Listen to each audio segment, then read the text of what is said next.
I'm Don. Today we're painting a proper miniature with the new speed paint markers.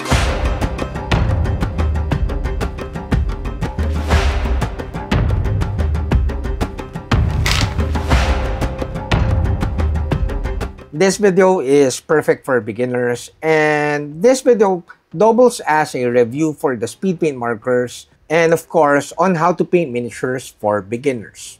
I just finished painting 4 Primarchs, so do tell me in the comment section below which of the 4 Primarchs you want to see first, which of the video you want to see first, because I'll be releasing those videos as soon as I can.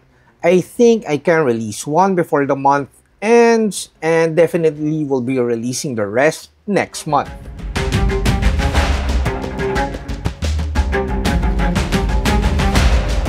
The Army Painter team got the markers maybe a month ago, or maybe even a couple of months ago.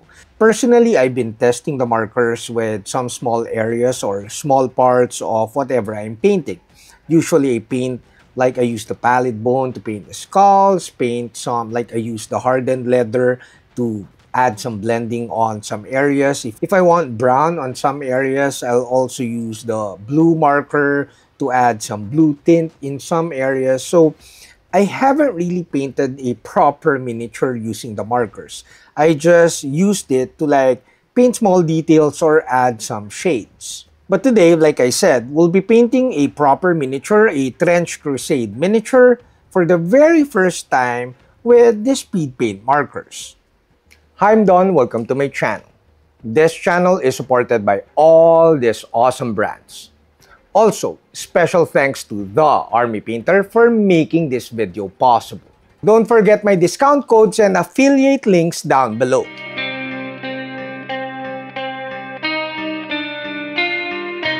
I have the starter set, and the starter set contains 10 colors.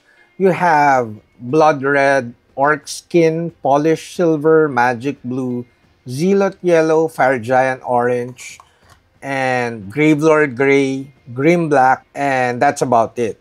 And then you also get a pack of extra nibs or extra felt tips, so that if you want to replace the nibs or the felt tips, if you kind of damage it or something or worn it down, you could replace it because the set contains extra nibs or extra felt tips. Honestly, I was kind of skeptic with using the markers on a proper miniature. It's great to paint some small details, skulls and stuff, or sachets or leather parts, or even add a little bit of weathering on the foot areas.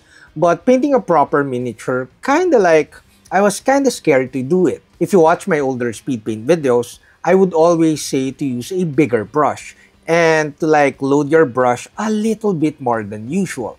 But with this one, you're kind of limited with the size of the brush or the size of the felt tip.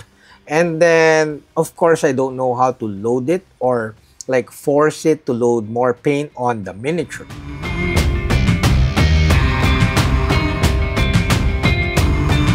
I was really surprised that you could produce a nice finish, an even finish with these markers. I feel the speed paint markers are drying slower than your standard speed paints, because I'm not producing, we did not produce those ugly coffee stains, and we produce an even finish just by painting with the markers. So I'm pretty happy with how the model turned out after painting with the speed paint markers. However, of course, we need to push the quality of the painting a little bit more, but I did not want to apply highlights with Warpaints Fanatics and spend too much time on the miniature. So to make the miniature look a little better, we're going to do double sponge chop.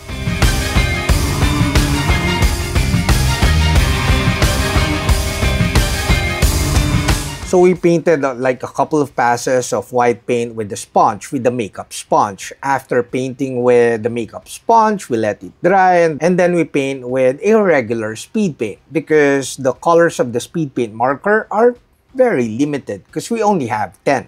Then after the white underpainting again with the sponge, we paint bright red.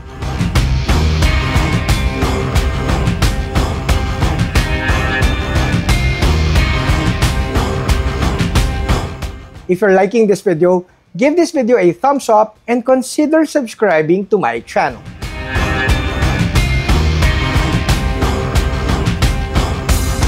I like how it turned out because we have more volume after the double sponge shop.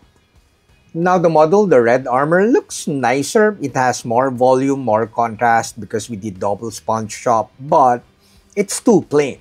So we let this dry and then I took the usual dishwashing sponge and applied chipping on the miniature. I use Warpaint's Fanatic Steel for this one because I don't want it to be too bright. Once I'm happy with the paint chipping with the steel, I then needed to tone it down with washes.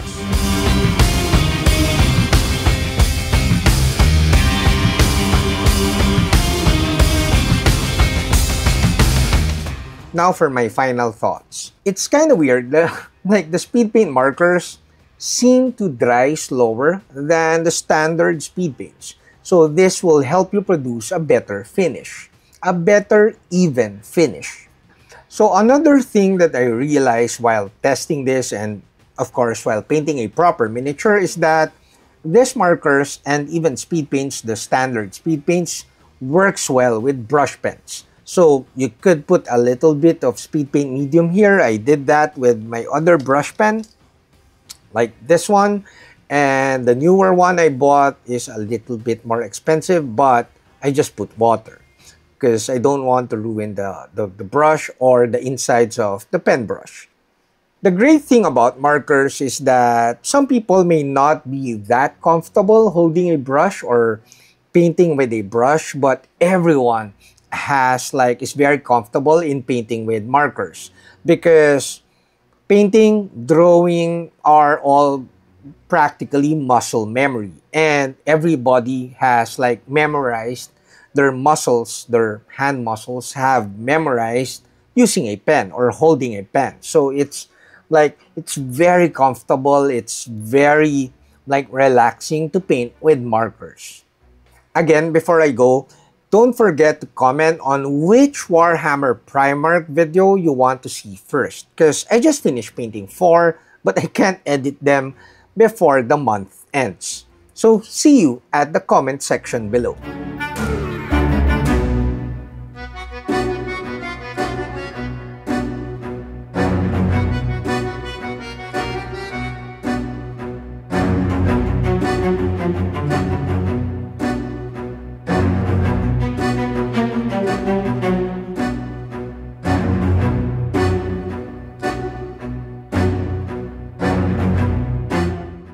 That's it, Pansit. I hope you like this video. Don't forget to like, comment, subscribe, and all that stuff. Until next video, guys. Bye! If you like this video, you might like these other videos.